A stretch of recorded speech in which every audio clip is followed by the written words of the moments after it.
Please use headphones for your safety. तो स्वागत है आपका एक और नई सीरीज में। तो चलो जल्दी से अपनी बांसुरी पकड़ लो और शुरू करते हैं बिना किसी बकवास के बॉडी बाइंड चैप्टर 1। तो कहानी की शुरुआत होते ही हमारा मेन कैरेक्टर बता रहा है ना कि उसकी शादी को अभी सिर्फ 3 ही महीने हुए थे और आज उसका डिवोर्स हो रहा है। और जो इसकी बीवी है ना वो एक नंबर की खच्चर है मेरे भाई। इस बंदी ने अपने लोंडे को अपने हुस्न के जाल में फंसा कर नौटंकी की शादी की और ये बंदी लोंडे से कह भी रही है तू साले एक नंबर का ढक्कन है, पता नहीं मैं तेरे साथ 3 महीने भी कैसे रह ली। तो लोंडा बोलता है तुम जिस तरह की हरकत कर रही हो ना देख लेना एक दिन तुम्हें तुम्हारे कर्मों का फल जरूर मिलेगा। तो इसकी बीवी बोलती है चल गैंड मरा और मुझे टाइम से एलिमनी का पैसा देते रही हो। वो इतना बोलकर ना ये बंदी यहाँ से कल्टी मार लेती है। मतलब सीधी बात इस बंदी ने लोंडे का गंदा वाला चूतिया काटा ताकि ये एलिमनी के नाम पर इससे मस्त पैसा ऐड सके। तो अब ना लोंडा हमें बता रहा है कि अभी कुछ टाइम पहले ही मुझे मेरी बीवी के पास्ट के बारे में मालूम चला कि मेरी बीवी एक नंबर की छिनाल थी। उसके काफी सारे बंदे थे जिनके साथ उसने मस्ती किया और पूरे ऑफिस में ना यही बात फैली हुई थी। और ये बंदियां ना बोल रही है इसका पति तो एक नंबर का चूतिया है जो कि एक छिचोरी औरत से शादी कर ली बिना उसका पास्ट जाने या बैकग्राउंड जाने। और अब ये बंदा लोंडे से बोल रहा है अबे तुझे पता है तेरी बीवी ना पूरे ऑफिस में लड़कों पे मुंह मारती रहती है। मतलब इसकी बीवी के छिनाला पंती करने से ना भाई लोंडे को कतई गंदी वाली बेइज्जती झेलनी पड़ रही है। तो अब ना लोंडा अपना लटका हुआ मुंह लेकर यहाँ से जाते हुए अपने बारे में बता रहा है कि वो बहुत ही नरम दिल का बंदा है, इसलिए वो किसी की बात नहीं टालता, सबका कहना मान लेता है। लेकिन लोग लोंडे की अच्छाई का गलत फायदा उठाते हैं उससे अपने काम निकलवाने के लिए। और लोंडा भाई अब इतना तो मायूस हो चुका है ना कि अब ये मरने का सोच रहा है और इसलिए भाई लोंडा बिल्कुल सड़क के बीच में चल रहा है ताकि कोई गाड़ी उसे उड़ा दे। और लोंडा अपनी आखिरी शब्द कह रहा है काश मुझे एक और मौका मिल पाता क्योंकि लोग मुझे बहुत ही नीचा दिखाते हैं, खास करके लड़कियां। अब मुझसे ये और बर्दाश्त नहीं होता। और बस इतने माने एक ट्रक बिल्कुल ठीक लोंडे के सामने आ जाता है और फिर एक जोरदार टक्कर। और अब जब लोंडे की आंख खुलती है ना तो वो अपने आप को हवा में उड़ते हुए पाता है और लोंडे के सामने एक फीमेल डीमन खड़ी है और वो भी भाई बिना कपड़ों के। और ये डीमन लोंडे से कह रही है मैं अभी बहुत ही बिजी हूँ तो जो मांगना है जल्दी मांगो। लेकिन लोंडे का भेजा भाई बिल्कुल ही काम नहीं कर रहा है, उसे लग रहा है कि वो मर गया है जो कि सच में वो मर चुका है। तो अब ना ये डीमन ना लोंडे को खुद ही पावर दे देती है ये और ना 3 शर्त बताती है। पहला कि अगर कोई लड़की इसका मजाक बनाती है तो लोंडा का मस्ती कर सकता है। दूसरा लेकिन मस्ती करते टाइम वो लड़की अकेली होनी चाहिए। तीसरा अगर किसी भी लड़की के साथ मस्ती करते हो तो तुम्हें उसके साथ तब तक मस्ती करना होगा जब तक वो तुम्हारे प्यार में पागल ना हो जाए। तो अब ना डीमन बोल रही है अगर तुम इन 3 कंडीशन को फॉलो करते हो तो तुम अपनी पावर को एक्टिवेट कर सकते हो। लेकिन ये सारी बातें भाई लोंडे के सर के ऊपर से जा रही है।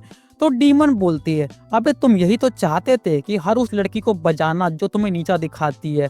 तो अब ना लोंडे को थोड़ा थोड़ा समझ आता है और वो बोलता है अच्छा अगर मैं इन 3 बातों का ध्यान रखूं तो मैं किसी भी लड़की के साथ मस्ती कर सकता हूँ।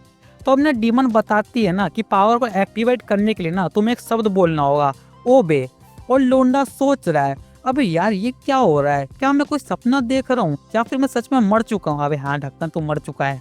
तो अब ना डीमन बोलती है जाओ और 5 लड़कियों को ठिकाने लगाओ उसके बाद मैं तुम्हें और भी पावर्स दूंगी। तो लोंडा कहता है अगर मैं इस पावर को यूज ना करना चाहूँ तो डीमन बोलती है ये तुम्हारी मर्जी है कि तुम इसे यूज करो या ना करो, लेकिन याद करो लोगों ने तुम्हें कितना सताया है, कितना नीचा दिखाया है, कितना तंग किया है। तो क्या मेरी दी हुई शक्तियों को तुम यूं ही जाया करना चाहोगे। और ये सब सुनकर ना भाई लोंडा का भी गंदा वाला खून खोल जाता है। तो अब ना ये डीमन लोंडे को वापस इंसानी दुनिया में भेजने लगती है। ये लोंडा से रुकने को कहता है और पूछता है पर ये तो बताओ कि तुमने मुझे किस तरह की पावर्स दी है। तो लोंडे को पावर्स मिली है बॉडी बाइंड करने की। और अब जब लोंडे की आंख खुलती है ना तो वो देखता है कि भाई साहब वो एक हॉस्पिटल में पड़ा हुआ है और लोंडा सोच रहा है क्या मैं जिंदा हूँ, तो क्या ये सब सिर्फ एक सपना था। और तभी एक नर्स यहाँ आती है और लोंडे से बोलती है तुम बिल्कुल ठीक हो तो अब तुम जा सकते हो यहाँ से अगर तुम जाग गए हो तो लोंडा सोचता है पर मैं ठीक कैसे हूँ, जहाँ तक मुझे याद है मुझे तो एक गाड़ी ने टक्कर मार दी थी। तो लोंडा ना इस नर्स से पूछता है लेकिन मुझे तो टक्कर लग गई थी ना। तो नर्स बोलती है नहीं नहीं तुम बच गए थे सब ठीक है। तो अब ना लोंडा नर्स की ना तरबूज देख लेता है मेरे भाई और इसके दिल में ना हलचल सी होने लगती है। तो लोंडा डीमन की बात याद करता है और सोचता है क्यों ना मैं सिर्फ एक बार पावर्स का आजमा के देख लूँ। तो लोंडा भी धीरे से बोलता है ओ बे, लेकिन भाई यहाँ कुछ भी नहीं होता है। तो अब ना ये नर्स बोलती है तुमने अभी कुछ कहा था क्या? तो लोंडा बोलता है नहीं नहीं कुछ नहीं, ऐसे ही बड़बड़ाया था मैं तो। तो अब ना लोंडा सोच रहा है हाँ तो जैसा कि मैंने सोचा था ये सिर्फ एक सपना ही था। लेकिन तभी लोंडे के सामने की स्क्रीन आती है और उसमें लिखा है ना कि फर्स्ट कंडीशन फुलफिल नहीं हुई है तो पावर्स काम नहीं करेगी। तो अचानक से अपने सामने स्क्रीन को देख कर ना भाई लोंडा चौंक जाता है।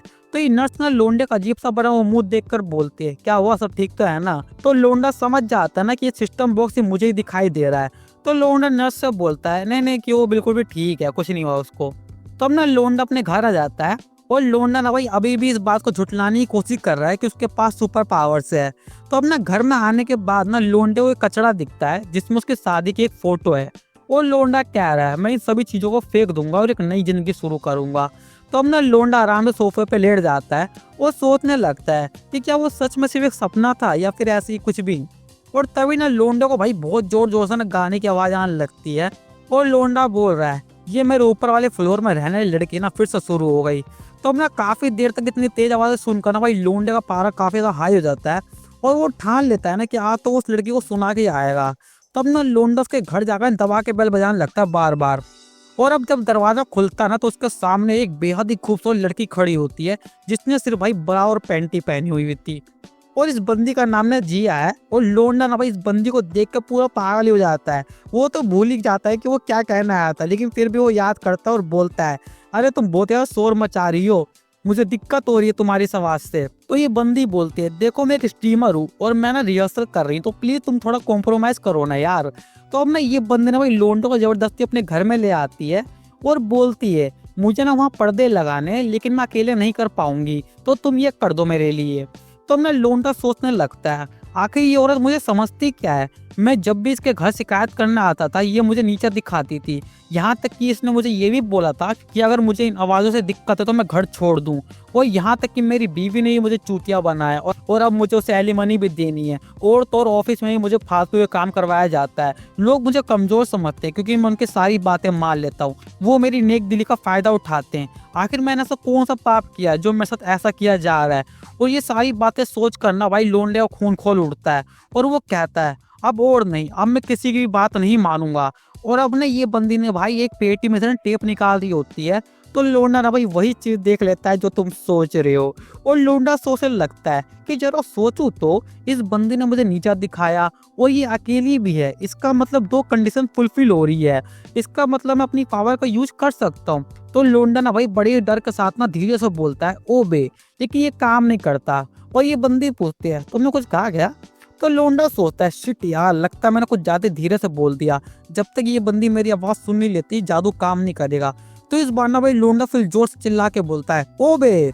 और बस अब इस लड़की का शरीर से ना भाई कुछ नीला नीला सा निकलने लगता है। और लोंडा का भाई सिस्टम बॉक्स भी ओपन हो चुका है जिसमें लिखा है कमांड एक्टिवेटेड। और अगली पल ना ये बंदी भाई पूरी तरह से ना एक इनविजिबल चैन से बन जाती है। और ये बंदी भाई अब अपनी मर्जी से हिल डुल भी नहीं पा रही है। और भाई तुम सबको पता ही ये लोंडा अब क्या करने वाला है। तो चलो भाई आज का हो गया। अगर वीडियो पसंद आई हो तो लाइक सब्सक्राइब कर देना। और हाँ मेरे दूसरे चैनल को भी जो सब्सक्राइब कर लेना, लिंक डिस्क्रिप्शन में है। तो चलते टाटा बाय बाय।